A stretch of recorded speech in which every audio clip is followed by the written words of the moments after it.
second full budget subcommittee meeting to order at 6:03 on February 1st, 2024. We'll take attendance. Oh, actually, you want me to read this or you want to read it? I like reading. Okay. This is Zoom technology is available. We have some people on Zoom technology tonight. And this statement, it's essential that we read it before every meeting. The state requires it. This meeting will be recorded and will be posted to YouTube and other social media platforms. By participating in this meeting, you understand that the recording could contain your video stream or your audio stream, including images of yourself or anyone in the room with you. If you choose to enable your video or audio device during the meeting, as well as anything or anyone else that may be in the background, this could be recorded. The recording could include any opinions you contribute and anything you say about yourself. On occasion, chat within the meeting could also be captured in the meeting recording. Therefore, anyone attending the recorded meeting may have aspects of their personal data recorded if they actively participate or not. We'll now move on to attendance. Mr. Nutter? Here. Mrs. Chamberlain? Here. Ms. Chafee? Mrs. Thompson? Mr. Whitmer? Here. We will now entertain a motion to approve the minutes of the meeting that we held on January 22nd. They should be in your package. They were also online. So moved. Second. All in favor? Yeah. Anybody opposed? No, nobody. Very good. Well, now I'll now take this opportunity. Last meeting we talked a lot about, proposed expenditures, and the administrators and the school principals had taken a look at what their needs were for the budget for the coming year. They had actually reduced those needs from an earlier iteration. And now we have hopefully some revenue numbers that we can take a look at. And I'll turn this over to Colleen. Well, I'm going to turn it over to Cheryl. She has a full presentation for us tonight, but in full transparency, I think what Cheryl is really trying to highlight in her presentation are the exact differences and differentials. So I hope that people really walk away with a clear understanding about that. I need a second. Send the footage.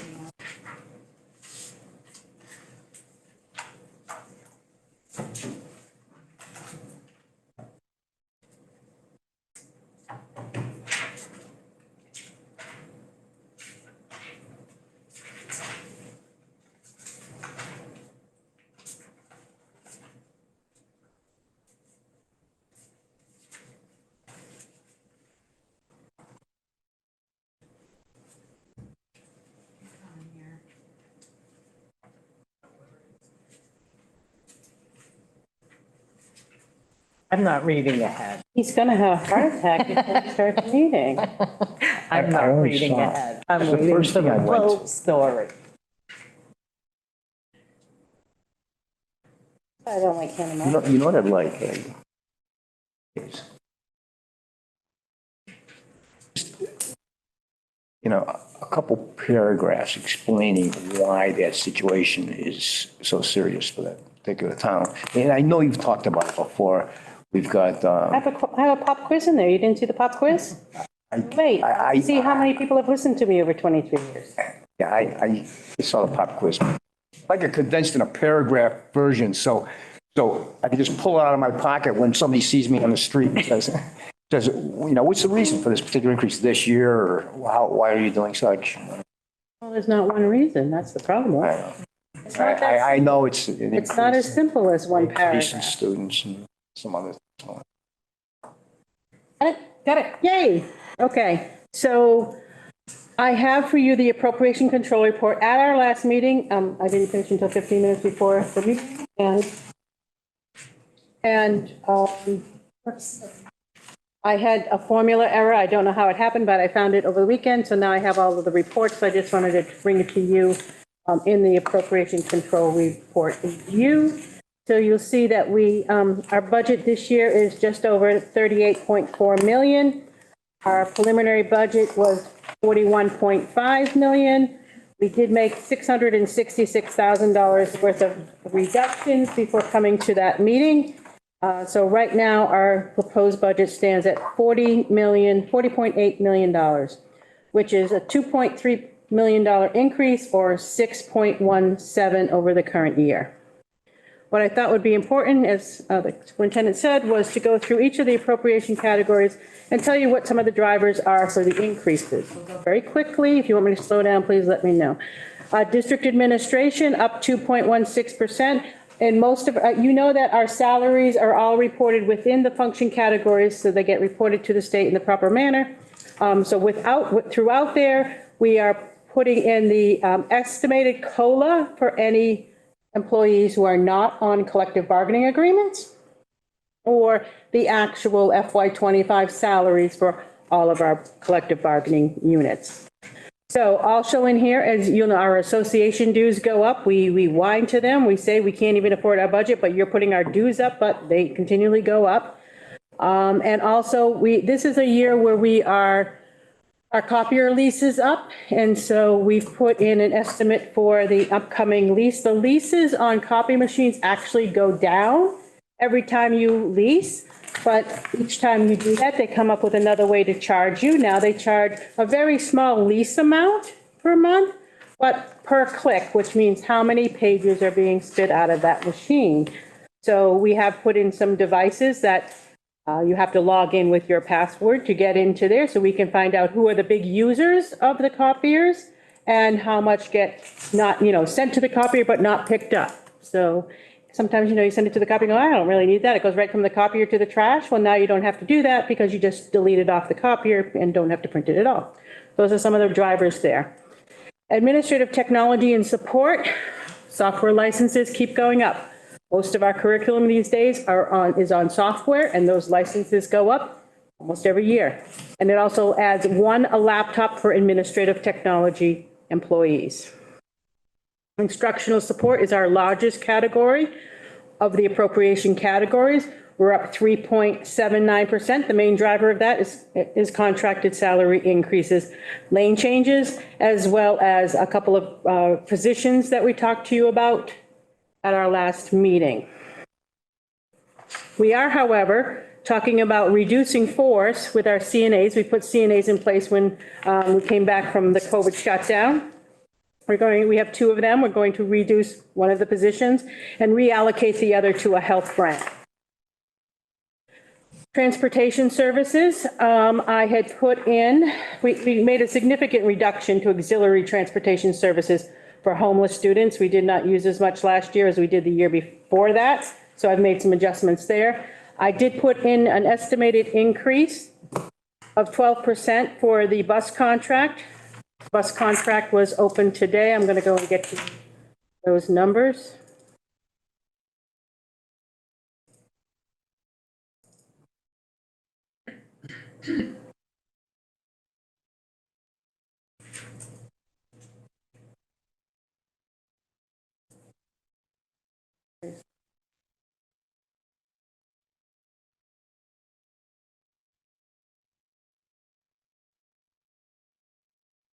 So we had 2 bidders today. JP McCarthy is our current vendor. He came in with a lower bid, first year 18.29%.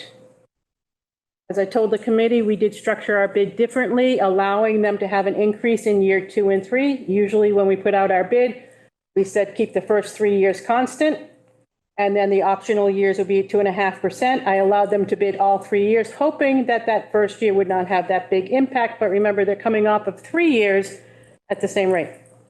So 18.29 total value of this contract with over 3 years without the option years is almost $7.3 million. 7.3? Yes.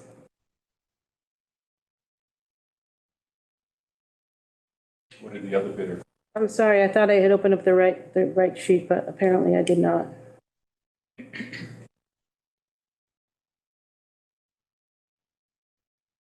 That's just in year one. That's year one, 18.29%. If you want, the second year is 4.94, and the third year is 4.9. The other bidder was someone who I have not seen bid on Quabbin contracts since I've been here. That's Lizak from Warren. His first year bid was at $540 a day, which is a 30.12% increase over where we are right now. We pay $415 a day right now. McCarthy was $490.90 a day. That per bus? Or per bus. Yikes. Yes, so, yes, in the first year contract,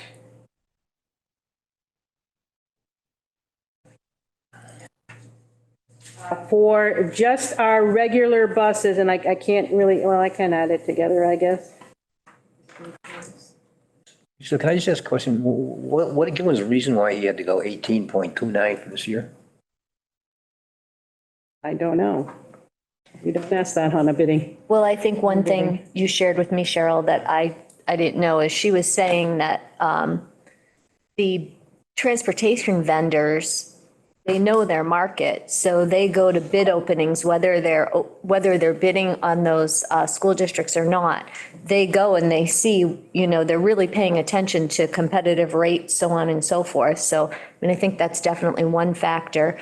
And I think the other factor that we appreciate about having John McCarthy having been our vendor is, I think his bid shows he's committed to Quab, and he probably did some research and, right? When he goes to districts that he does not bid on, and he gets the bids, he sends them to me. So he went to the Wachusett opening. They bid all 50 buses. He couldn't take the bid for all 50 buses, so. And I forget what he said that was. And then last weekend, I was sitting home in my recliner going through Facebook. Oh, an email from John McCarthy. He sent me Hudson's bids today. So I make them nice and big, try to see. It was like $580 a day. I sent back to him, I hope your pencil's sharper than that. So they're in the mid 500s a day, and he's at $490.90. You see our other bidder came in at, what did he come in at? 550? Yeah. 540 in the first year. So that's over a 30% increase in the first year. Then he was 3.7 and 1.8. The cost of the first year, so it'll be next year's bid, is 1.856 for us. So I had only built in 12%. So I need to add another 570 to our budget for that. There's no chance that this guy would smooth this out for us, right? It's done. There's no smoothing when you're doing public procurement. No smoothing. The bid is the bid. So, if you wanted to throw it out and go again, he's going to come back higher the second time. But the only reason that I would have to go back out to bid and disqualify them is we don't have the budget. But that, I can't say that because we don't have a budget for next year. Right. Otherwise. This seems really high, that's all. Not But if compared, that's the way you're not compared to what else. doing it statewide. And there's not many games in town. We only had two. Yeah, that's the Other big thing. issue, right. There's no other. A little off topic, but recently a Vogue school sent two smaller, those shorter little buses to our work, and I was behind them after, and I could see on the side of the buses, they were sponsored by different banks. So I said, these tech schools can go out and the kids can build things and do work, and then they give them a bus,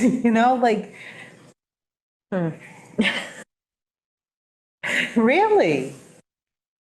I'll be adding another 570 to that line item anyway in our proposed number 3.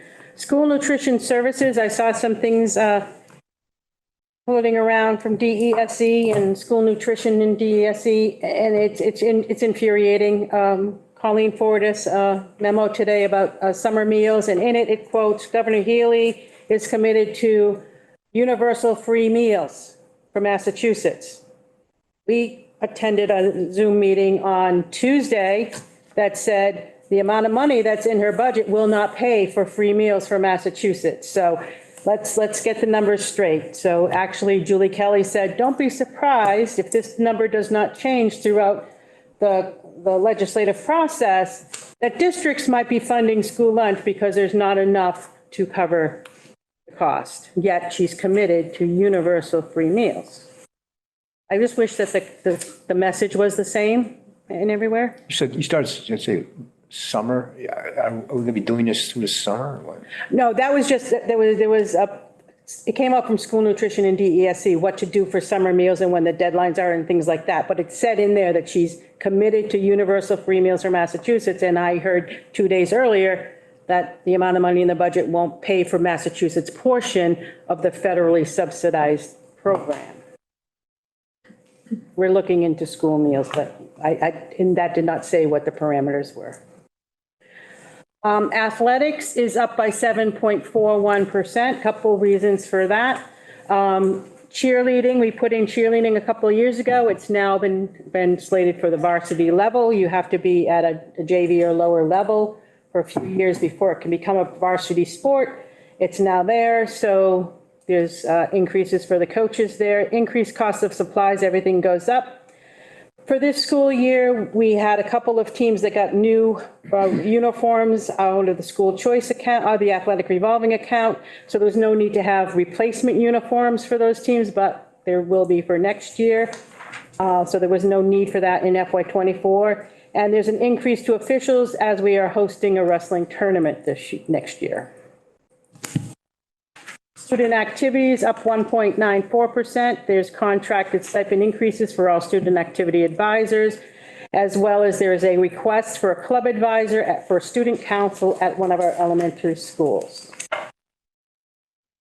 School security is up 11%. There's an increase in the software licensing for Alice training. That is our school security training.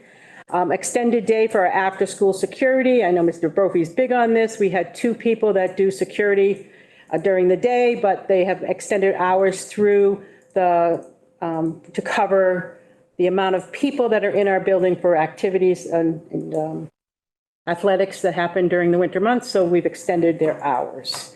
And we have an open recess and lunch monitor position that we're not spending on right now because it's open, but it's still open in next year's budget. In buildings and grounds, I think this is a very small increase. Again, a contracted salary for all of our staffing. There's been an increase in custodial and building maintenance supplies. Everybody knows that. You go to Walmart, you're still paying more than anything that you've paid in the last couple of years. And there's an increase in field maintenance supplies. Technology and infrastructure, that is really our technology team only. Estimated COLA increase there, but also our telephones, remember the day when you had a phone on the wall and your TV had rabbit ears and you didn't have to pay for radio in your car? Well, that's gone. So now our telephone that is hooked to our internet service is a license for our telephone system. And our license renewal is up at the end of this year. And to renew the license and to upgrade for things that have to be upgraded, it's $5,200 per location. So that is in this budget. When you say location, that means school. School and central office, yes. Benefit. Next question. On the telephone paging system, is it also, kind of systems do we have? I wish Andrew was here. I don't know a whole lot about it, Mark. I can say that we have the camera system that's hooked up to our phone system as well. But this is so that we could all pick up the phone, except for New Braintree, because they had a different system that was recently put in, that you pick up the phone and you dial an extension rather than calling a long distance call to Hardwick. The Hardwick, yep. Yeah, Hardwick's the only internal system. So you just use a 5-digit extension and you can call a school and not use, outside phones. I just remember 10 years ago that this was an issue when you wanted to upgrade it and connect everything. You had. I think it was 5 years ago because it was a 5-year license, yeah. And is it outsourced? I'm thinking who maintains it? Maintains. Our tech department. Okay. Yeah, that's why it's in this line item. Okay. Benefits includes everything from our health insurances and those employee insurances, as well as retirement assessments. So I am just estimating the Worcester Regional assessment at almost 12%. That's what it went up from last year to this year. We haven't gotten our number yet from Worcester Regional. You hear the auditor talk about it all the time. We're delayed because of Worcester Regional, delayed. Well, we haven't gotten our assessment yet, but when we do, I'll bring it to your attention. Mentioned last meeting, we have 10 employees that are retiring, which is a really large amount as compared to the last couple of years. So there's a big increase in the retirement benefits, increase in health insurance. We know what that is, but I increased it based on the actual open enrollment account. Our open enrollment is January 1, so we run January to December. So the increased impact is only for 6 months in a fiscal year. And so that's at 4.7, and our estimated retired teachers' health insurance, so that's the assessment from GIC. We haven't got that yet, but I estimated it at 10%. Fixed charges are our business insurances. I do not know what this current year's expense will be because that renews in March. So once we get the renewal for this year, I can adjust what I believe it'll be for next year. Right now, it's at 4.7, which is we have a number of different insurance policies. I think there's like 7 or 8 different business insurances we carry. Tuition, this would be school choice and charter out. This is estimated, this change, school choice assessment as school choice receiving is adjusted every month. So it depends on how long a student comes to us or goes out to another district. It's paid on a daily rate of how long the student was actually in a district. So that will change over time. But this is based on our SIMS data report, and it's a number that was reported on the cherry sheet. And I also did a charter tuition as of the last budget. We had not gotten that report yet. It came in, it's actually $50,000 less. We have less kids going out to charter schools. One thing I don't understand is why DESE does not provide us with the addresses of those students so we can make sure they're ours, but I'm going to put in a request to get those. In special education. Do you? Good, thanks. There's a slight reduction in legal services. I'm just basing that off of where we are right now this year. Administrative technology, again, just a slight increase, $40 in licensing software costs. Instructional support, a 10% increase. That is contracted salary increases for special education staff, estimated COLA for non-union personnel. And if you remember from last meeting, we said we did have some requested positions due to caseload, occupational therapists, physical therapists, and 2 182-day paras. Transportation for special education, very difficult for me to calculate. We have 2 vendors right now. Can't really get a decent report, invoice from one of them. So I believe it's going to be up 5.95%. And that's really because we have one student that right now is in transition. We don't know if they'll be going out this year. So I put them in for next year. Tuition for students, that is also up. Again, there's that one student we think will be going out this school year, so they're in the budget for next year, but it's based on where our special education students are today, or when I did this, in their placements, putting in a 3% increase in tuition. I do not know what the real tuition rate is at this point. Our debt is actually going up for the first time in a number of years. There is a decrease in the middle high school green repair project, but there is an increase due to the 3 towns borrowing for the chiller project. So these are the numbers as they stand now. $40.8 million or a 6.17% increase over the current year. So the governor's budget was released last week as we were expecting. It is not good at all. When I was reading the notes that came with it, I didn't understand what fair share funding was, so I had to look it up. I thought you might want to know too. So apparently we all voted to add a 4% surtax on income on families making over $1 million annually, and that's called their fair share. I don't know if they'd agree. But the governor is using a considerable amount of that revenue stream, $1.3 billion, which is also going to be used for universal free meals. So that's a lot of money that's being put into her budget.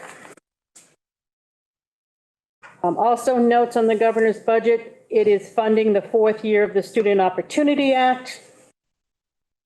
There's a $230 million increase to Chapter 70 for operating districts. And there's a difference between an operating district, which is us, or say the town of Hudson, and a non-operating district, which is Barry. Barry may have one student that's tuition to a Voc school, so they would be a non-operating district, but they get Chapter 78. So I'm just focusing on operating districts, except for the first bullet. There are 255 out of the 323 districts are now in hold harmless debt. There are more districts FY25 than this year going into hold harmless debt. Quabbin fell further into hold harmless debt by $13,000 because we declined enrollment by 27 resident students. Bill and I had both hoped that we were climbing out of that. Quabbin has the 41st largest hold harmless debt of just over $2 million. 66.4% of all operating districts are receiving only minimum aid of $30 per FTE.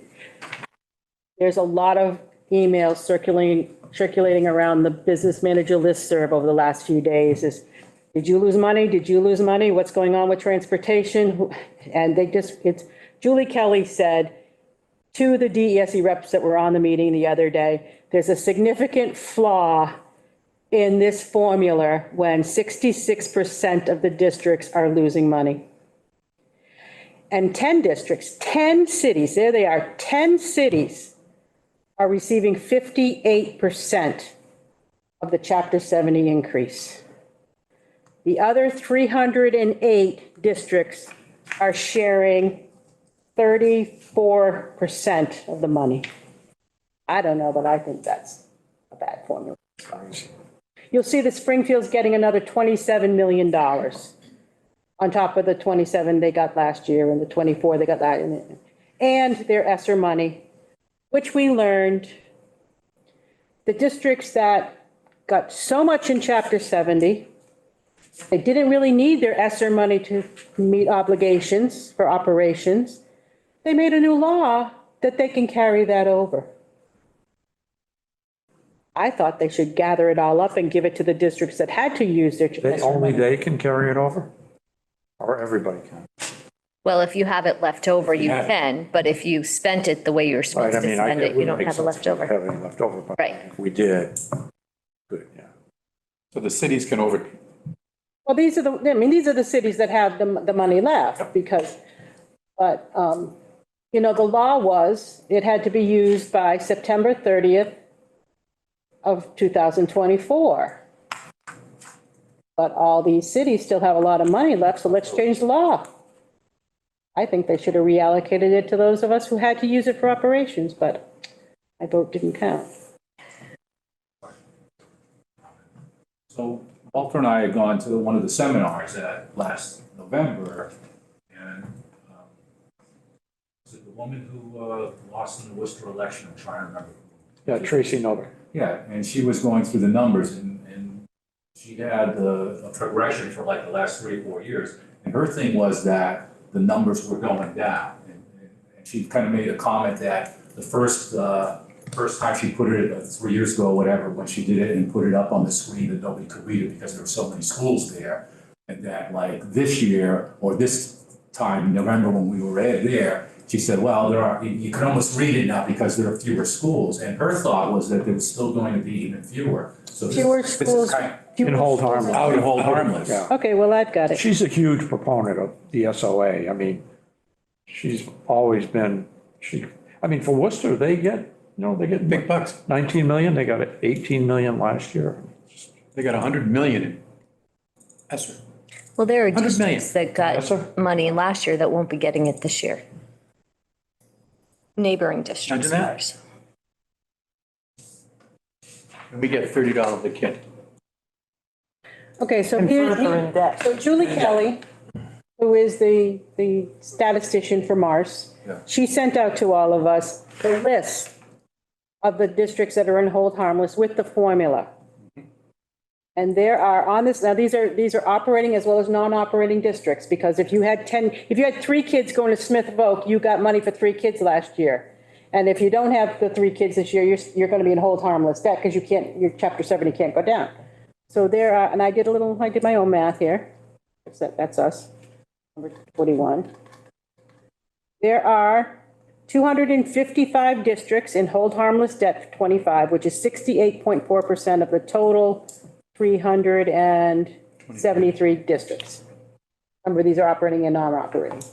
So I don't know where she's getting her numbers, but I believe Julie Kelly's spreadsheet, I mean. because I know the formula, that's the To formula. have 2/3 of the districts in the state, I mean, you can just look at this, somebody should be able to stand up somewhere and say, hey, wait a minute, this sucks, it's really horrible. And you don't hear about it in the media, the news media never talks about this. Yeah. They the SOA, but they don't say anything about. Right. I mean, that's a big, I don't have a problem big cities getting, decent chunks of money, but No. but the disparity here is really significant. It's not like just a little, it's a lot.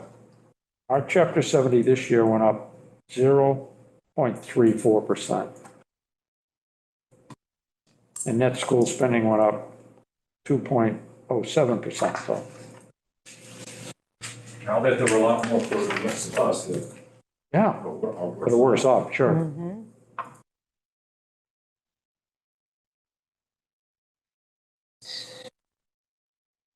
Well, that's depressing. I told you it was, I warned you.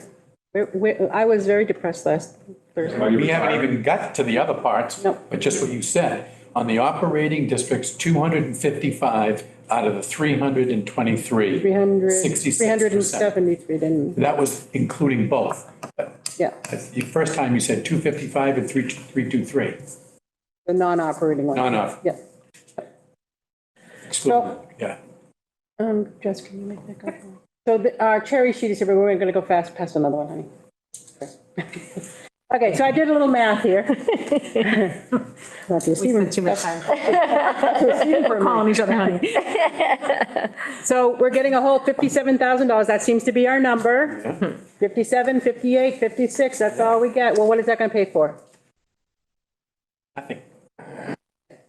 The biggest disappointment is that Jay Sullivan put in regional school transportation estimated at only 80% reimbursement. 80%? Yeah, you see, all the regions are like in just 80% reimbursement. Well, we're only getting an 18% increase, so I'm sure that'll be great. But you don't get that reimbursement until FY '26. Yeah, later, yeah. So that's hard. What was the reasoning? Or do we know the reasoning why He he has to be budgeted? conservative, right? He has to be conservative. He has to be Okay. conservative. That's what he says. Yep, that's what he said. He was on that meeting. That's what he said. He has to be conservative. So that's what we're all saying. Did anybody, so if you look at my screen here, we're in the red for new school aid by $76,000. In the red. We're losing chapter 70. We're losing state aid for FY '25. Charter school tuition is up only because charter school sending tuition is up. You're getting reimbursement, those are up. Yep, and the regional school transportation.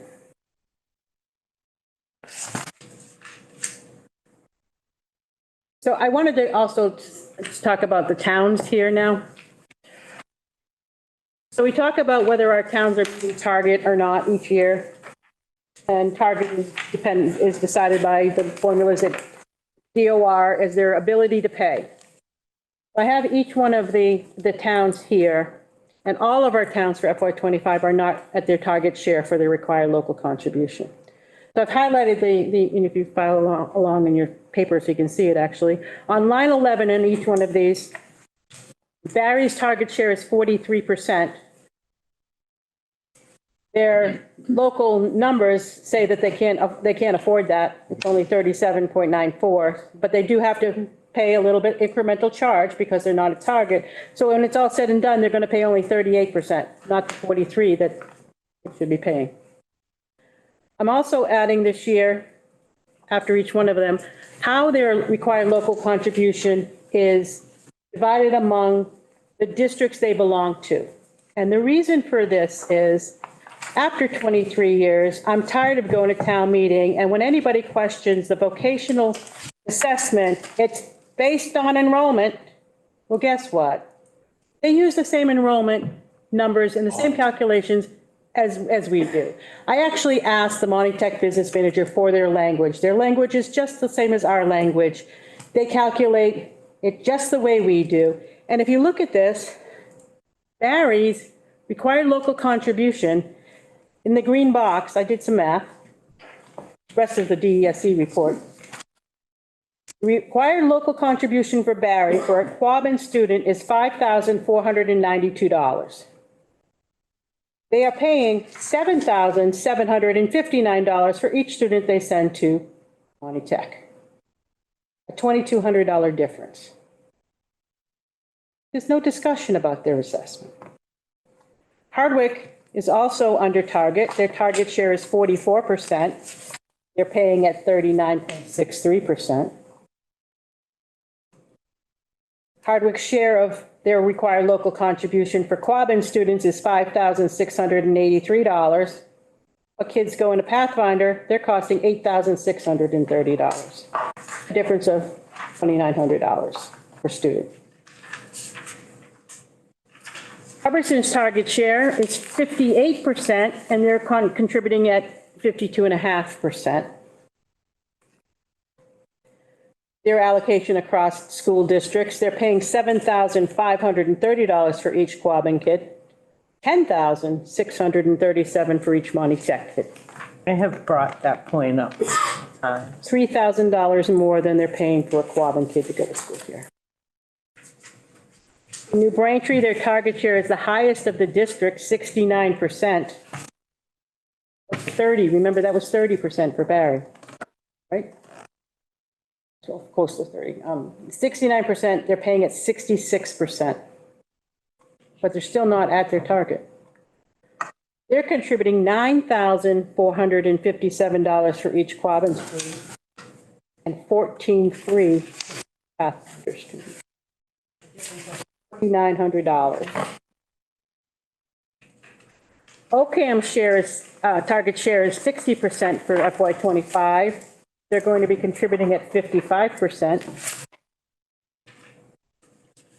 And their apportionment of kids is they pay $7,900 for a Quabbin kid, $12,000, or the highest difference of all of our towns, $4,100 difference between where the student goes to school. Oh, isn't the target for a town 59%? Isn't that Yep. the ideal target? It can't be if OCAM is at 60 and they're still below, right? It says right here, their target share. 59 and 41. The target share is calculated at 60, and they're getting that increment, which means they're not paying at that. New Braintree, 69. And New Braintree 69, and they're paying at 65.9. Yeah, okay. I just want to bring it to everyone's attention, at least on the school committee, because All I get back when I've brought that point up is, well, you're a bigger piece of the pie. that Doesn't matter. That Needs to be equitable. Okay. They So- get- they get more in their foundation aid to begin with, right, from the state? Who gets more in foundation? Vocational, voc schools? Oh, yes, the formula is much different. They get much more money per student in Chapter 78 than we do, yes. So increases in required local contribution across our 5 towns. You'll see that Barry is going up by 3.6%, Hardwick 1.7, Hubbardston 7.52, New Braintree 1.8, Ocam 3.8. So that's the base of the assessment of the calculation. The other variable is resident enrollment. Remember this from our meeting last week? Everyone saw a reduction in enrollment except for Hubbardston, which saw a 20% increase. There's my pop quiz. Which community will see the largest increase in assessment? Pick us, pick us. Because they have the largest increase in the base and the largest students. increase in the students. This has been a pattern for several years. I don't know. So back to looking at what our budget would look like. Our budget increase is 2.37 million. Take out the debt portion of that. You leave us the non-debt budget increase, which is what gets apportioned to our towns. But then we have a loss of state aid of $93,000. What this means is that loss of state aid goes over to the assessments. The total increase in our budget goes to assessments. And that's what Julie Kelly was saying. Every extra dollar, when you're in hold harmless aid and you're only getting $30 per kid, every dollar your budget goes up, and then you get the reduced state aid, negative state aid, every dollar goes to town assessments, and they just can't handle it. And that's what she's trying to say, that if you've got cities that are putting money away because they couldn't spend it, and you've got 2/3 of the cities and towns in the states that can't fund their operating expenses, there's a problem with the formula still. So this would equal a 12.5% increase in total assessments. And now I think I break it down by town. So there we are with that, our current proposed budget. 12.75 in Barry, 11.3 in Hardwick, Hubbardston 15.93, Braintree 5.7, Oakham 9.2. So we know what that means for us. We've got to visit our little diagram here, and we've got a lot of work ahead of us. We cannot take any more from reserves. I am nervous about the amount of money we have already proposed. Next year, we will not have enough in school choice reserve to pay next year's school choice expenses. You'll have to go into using next year's money, which we've never done. I've used, I don't know if, can I bring up the revenue spreadsheet? Let me stop sharing and then you could probably, are you signed into the Google? Oh, I'm Into not, the- I'm not. No, I can just talk to it then. Do you want to email it to me real quick? No, just talk to it. So I mentioned that our state aid revenue is down by 93 million, almost $94,000. I did put in the same level of district reserves, the $10,000 for the OPEB contribution, 750 in E&D. That's a little less than half of what is in our certified E&D amount. $106,000 we expect from Medicaid reimbursement, our ROTC reimbursement. So 960, almost 61,000 will be coming from the district, and that's where we are.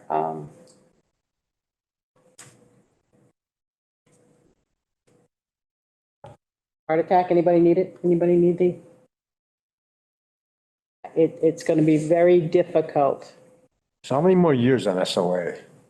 We're in year 4. Seven. It was, well, it was supposed to be 7 years, but they delayed it by the first year. I think that they pass a law, they divide it over 7 years, then they delay it by 1 year. What does that do to all the calculations they made? They put them behind the ball, which is exactly what they did with Chapter 70 in 1993. So we're in year 4, we have 3 more to go.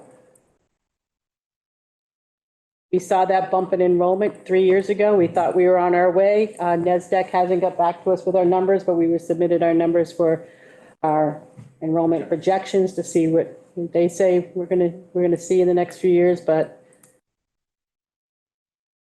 somebody has to start building some low-cost housing in our districts, in our towns. So somebody needs to start building some low-cost housing. Yeah, but towns aren't really into that. No, but what resonated with me was what Debbie said at the last meeting. You know, they changed a bylaw. Well, look at the impact of the bylaw they changed. Now you have 2 families living in one property paying the same property tax, but you've got kids going to school. Instead of grandma and grandpa in that apartment, you've got a whole nother family. Yeah, I don't know how much of that has taken effect yet, but I mean, that was just in the last couple of years, right? Yeah. But Can I, it's, just a quick, what you just said about housing, just think about last year in Barron's. Resistance. You had a builder who was gonna go to townhouses right over by the post office. He's building 6. He wanted to go to 9 or 10, whatever it was, or more. And the resistance was phenomenal. You two were there. The resistance was phenomenal because you had people that talking about the impact it's going to have. What are we going to have? People that are going to affect the schools, the water, the roads. And all he was doing was Jimmy Caruso, who was saying, wait a minute, here's what. And we had people that even looked, it was a 6-acre area that even questioned the 6 acres and said, how can you put 9 split levels or whatever it might be? So when you talk about fair housing or opportunities for housing, and then you have a resistance of a potential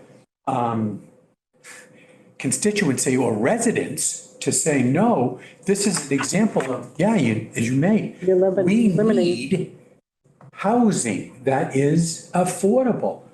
And then when you do talk to builders, and I know some of you have, builders with all the rules and regulations, you're still talking 300,000, 350 to come to Barry.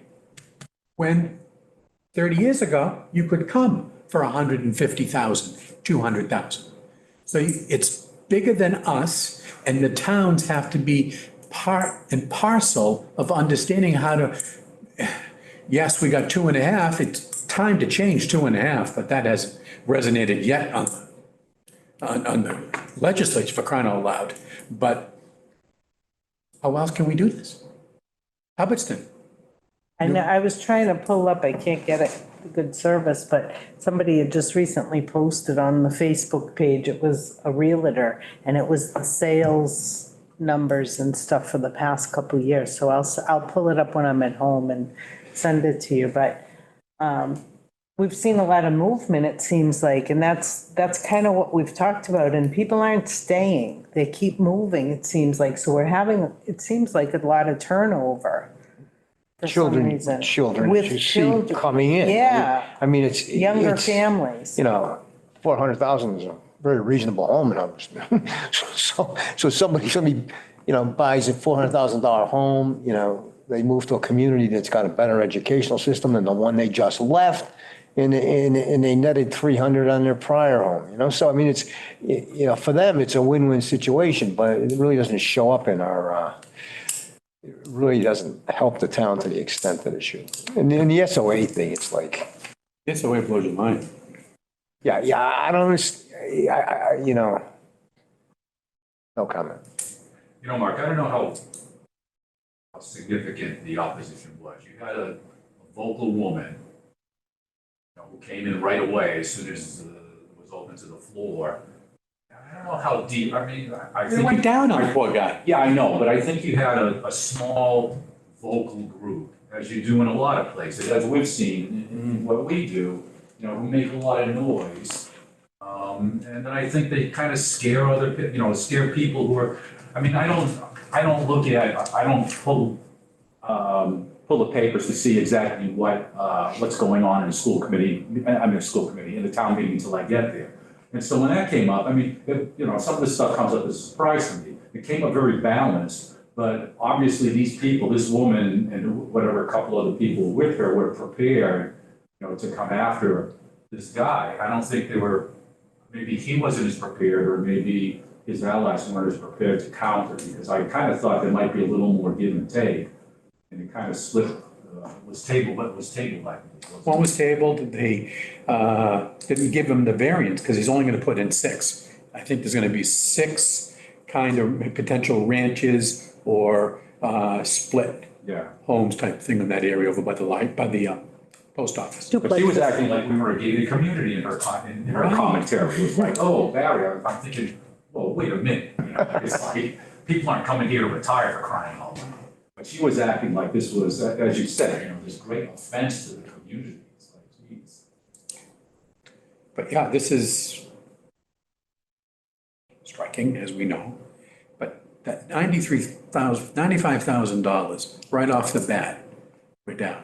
And even though we have adjustments on the lines, when you start dealing with poverty and the, you know, the low income, and you start looking at that, at the end of the day, it's still not there.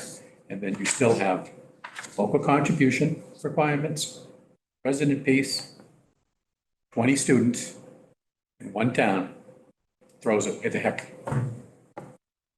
And where were we with that? Yeah, they're not that far off. I mean, Hubbardston's 16%, Barry's 12.75.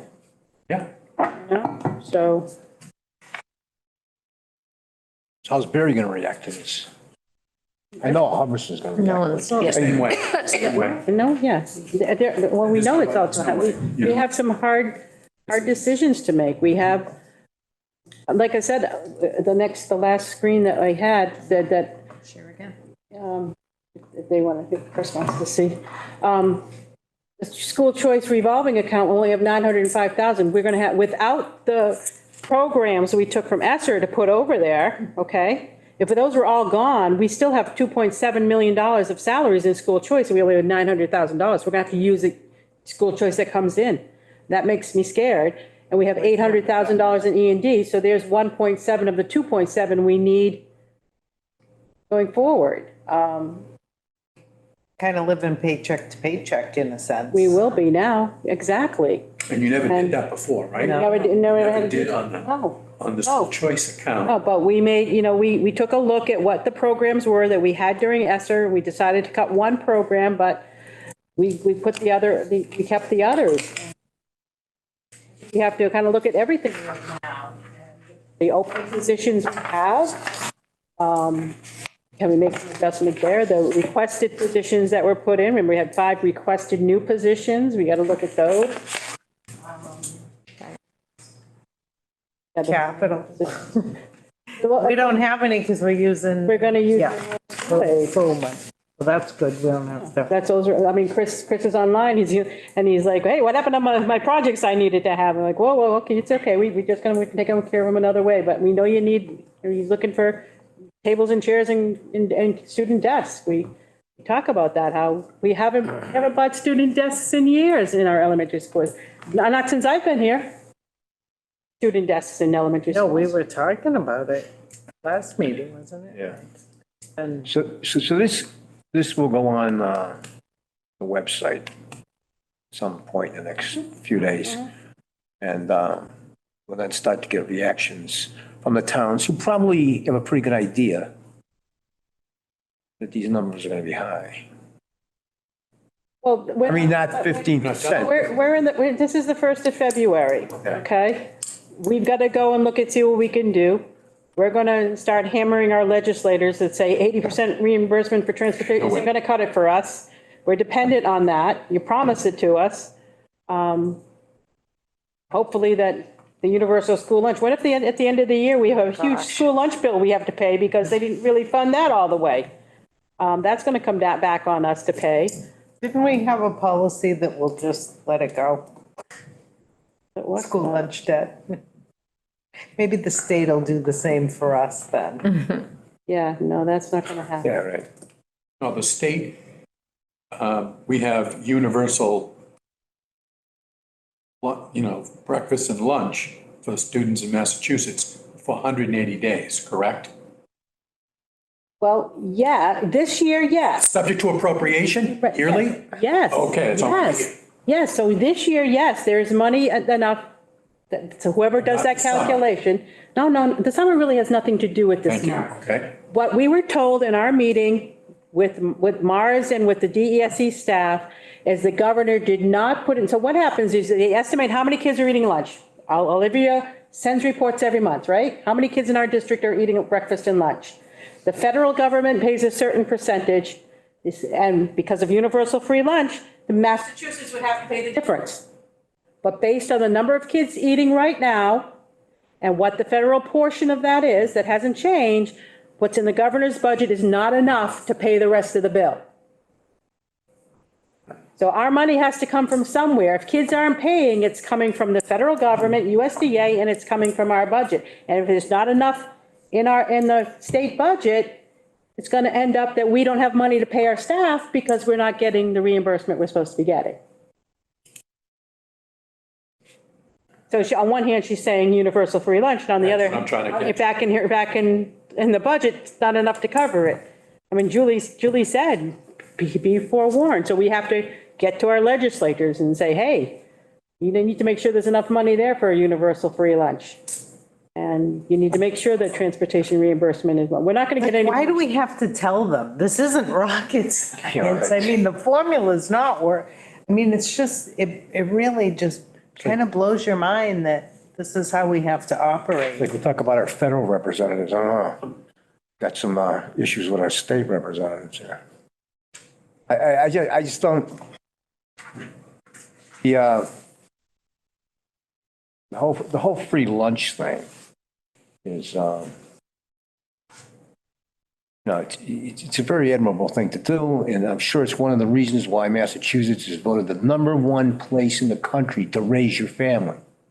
I saw a survey there based on 100 different items, not on school lunch, not on education, but on 100 different items across the board. Massachusetts came out on top, so people are just going to have to get.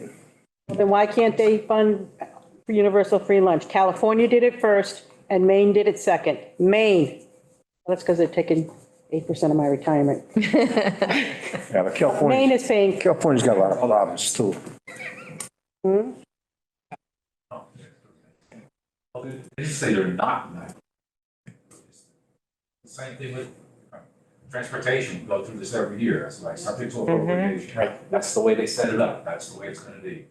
That's what we have to deal with. What are these organizations that we're paying, the dues are going up that represent us?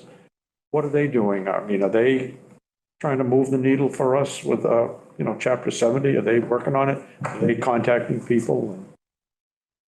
Well, Do you know? there's not, Chapter 70 is law.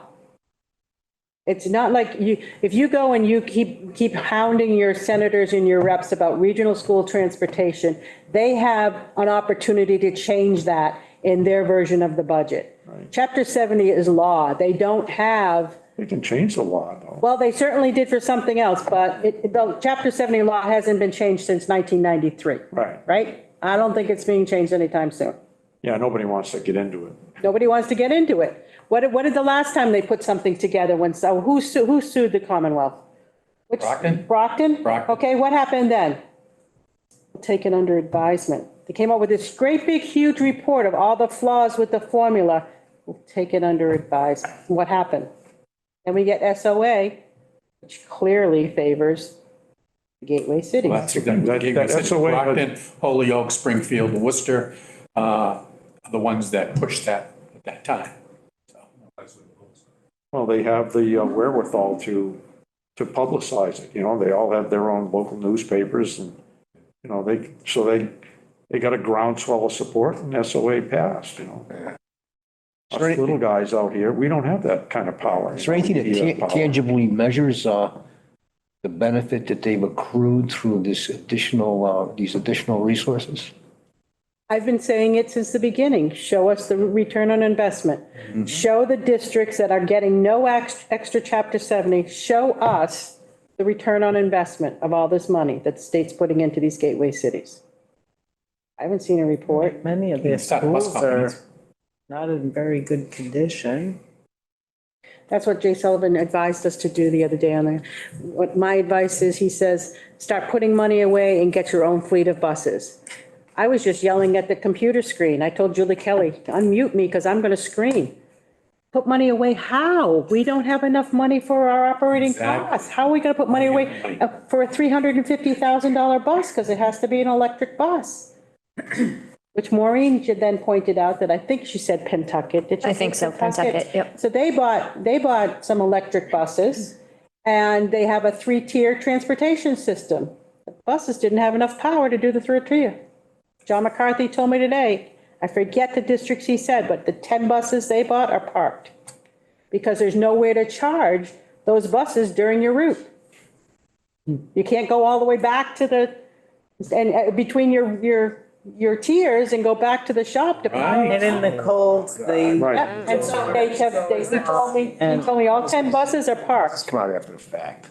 Yeah. You know, it's like, it's like bizarre. There you go. Create a little hitch that goes along with the bus with just a battery recharge. And then we'll call it, there you go. There you go. I'm not kidding. Nick, you'll be upset by this too. So the financial literacy piece that was supposed to be funded through grants has a zero amount in it. Is that the 9C cut No, it's for No, next it's year. next year, yeah. next year? She zeroed out Did the we get any line. 9C cuts through our grants? 9C cuts are for the I don't think budget, that they're not 9C for Yeah. grants. But I'm saying, but I there don't was think there are any school reductions, cuts. some of these school, after-school things and things like. There was some were, reductions. we didn't see it. Didn't affect Quabbin? No. And one of the things that Julie applauded was that they did not take 9C cuts against Chapter 78 or regional school transportation or rural school aid. What was our funding of regional transportation? Like 22, was the final number? Well, the final number is never the final number, Mark. What was it? Well, I can't give you what it's going to be because we're in. Not what's going, that's 25, 24. No, What was 20. last year's? Last year is this year. I understand, but the year before, I'm trying to figure Oh, out. for 23. Yeah, I don't know, but I can look it up. Because you never know what you're going to get until June 30th.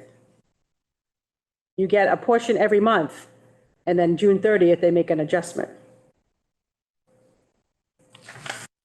What's our next step? We have homework to do. I think that's our next step, so. So we have to have our public hearing by March 15th, right? By March 15th. You tell us, do we have to come back before then? With another proposal before we go to public hearing, then we will do that. I'd like to advocate, Chairman Brophy, that we do not have the public hearing on a school committee night. That is a regular school committee agenda, because that is just too long. People aren't going to come to the public hearing. The last 2 years we've done that, the meeting is just, it's too long. We used to have the public hearing on one night, school committee meeting on another night. Now, it's a school committee meeting, but we only had that one item on the agenda. I think it's just too much, and people are not going to wait around. we can do that. March 14th would be our school committee meeting. That's a Thursday. How about on Monday of that week? No, actually, the towns have their stuff, so they might want to come, right? Even though they don't Yeah, always, I'm but sure they Yeah, will. the school, yeah, select board meetings on Monday, Tuesdays? especially the 2nd and Okay. 4th. Tuesday, I guess, maybe? How close? The Well, 12th. but I'm not so sure that we might not want to have another meeting before to try and see if there are any sure there are, any soft areas where we could take a look at, you know, I mean, Could put a date for the budget hearing at least, right? yeah. So the 12th, is that all right? 12th is a Tuesday. 12th, all right? Is that not date night, is it? Date night's Thursday night, so I know. it's- tonight, my son said to me, no Mexican tomorrow, and I'm like, no, honey, you and daddy can go, you know? But I can give you what the transportation was, but I can't tell you what percentage of cost it was, because those are 2 different years. Yeah. I can't do that quickly, but, it is, transportation. Oh, I'm in the wrong year, hold on. Presentations on the web. Mark. Presentations on the web, thank you. So do you want us to come back with another proposal before we go to town, a I public think hearing?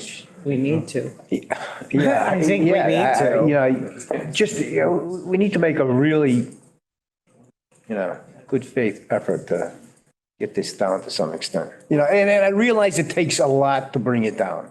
I mean, to bring the assessments down takes a lot of reductions. I mean, that's one thing I did learn, that when you talked about what I've learned. Well, Hubbard's, you know, you're going to get New Braintree at 0, and Hubbardston's still going to be at 8%. Yeah, well. well, it is what it is. Well, actually, $1,000,001. $1,000,001? what is it? We had $1,000,001 in transportation reimbursement last year. $1,000,001. So we, I'm going to tell you what it's going to take. Tell you what it's gonna be. To get to what? 8%? I think that, I think that's what Nate said he had written in his,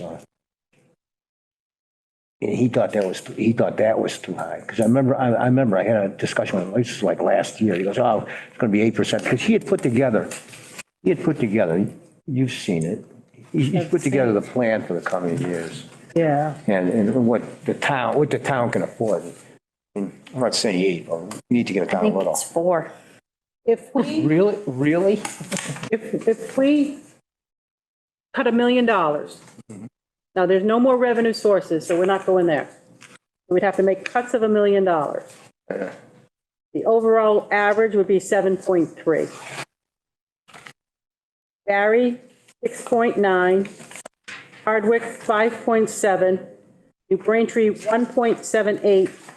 Ocam, 4.7. Hubbardston, almost 11%. With $1 million.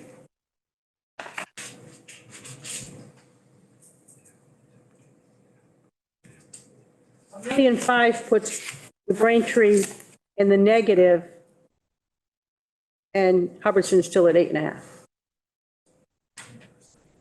$1.5 million reduction? $1.5 million means programs are gone. Oh, I'm with you. Oh, yeah. Like, programs are gone. And more than just the programs we're saving from ESSER. Right. Because that equaled 880. So we're talking other programs are significant. And when I say that, I mean athletics, student clubs, everything, because we cannot hit the classroom. Cannot hit the classroom. So those are the things that are going to have to go. To get that high.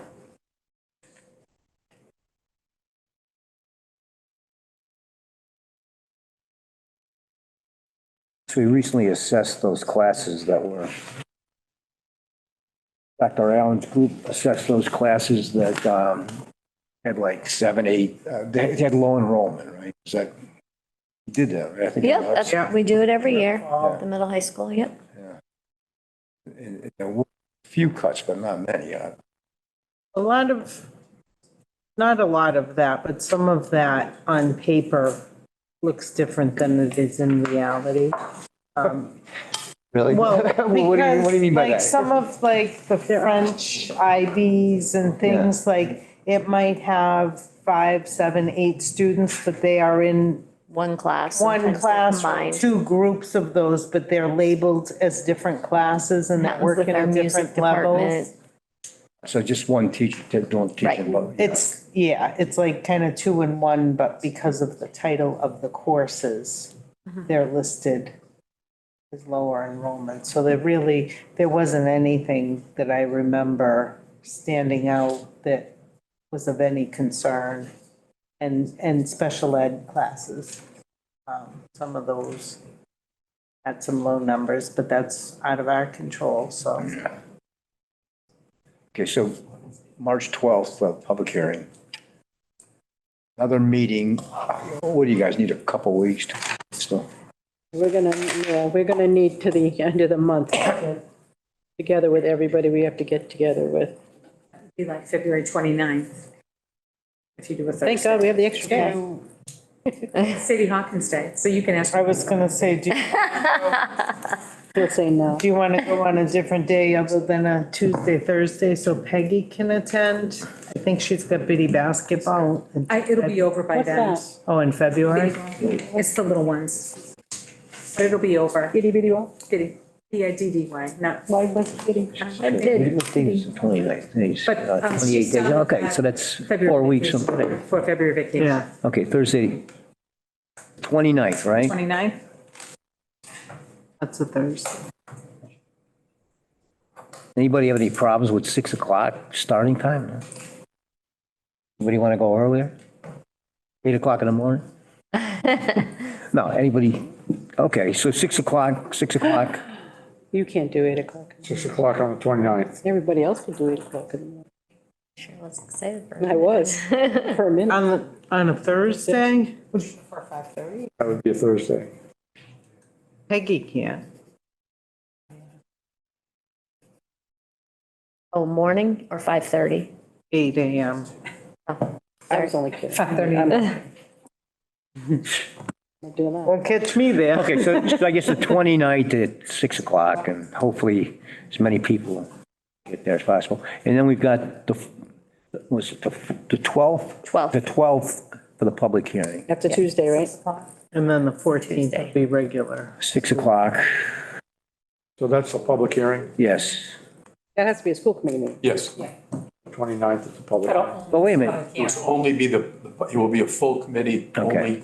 only, By law, the public hearing has to be a school. public hearing, school committee. which I'll open and turn over to you, Mike. That's all. Yeah, but what we're not going to have is, you recommended, we're not going to have a lot of other stuff on the, It'll be the only thing. It's the only thing. Slides, yeah. okay. And then we'll have school committee with the Whatever. regular agenda on Thursday. Okay, so then we'll have I know it's hard, but the 14th. Oh, we're going to have another budget hearing before that? February 29th. 29. 29th, Oh, that's the budget meeting? Oh, okay, I thought. 29th is a budget meeting, 6 o'clock. Then we're going to have the public hearing on 12? the 12th of March Okay. at 6 o'clock. And on the 14th, we're going to have a school committee meeting, regular time, I guess, 6:30 to discuss the results of. To 8. What would you like? What would you like on Tuesday, 6 or 6:30? What would you guys like for? Oh, that's right, because it's a school committee meeting, so What do you like? what do I like? We're here, 6 o'clock. More people here as much as possible, so. Think 6:30 to get more people? I don't know. What, the public hearing? I think so. 6:30? Okay, so we'll go with 6:30 for the public hearing. 30 on 12. Sorry, I couldn't check. We'll have to set up some meetings. But Colleen and I were talking, we really could look at positions are going to be open at the end of this year for retirements, resignations, whatever.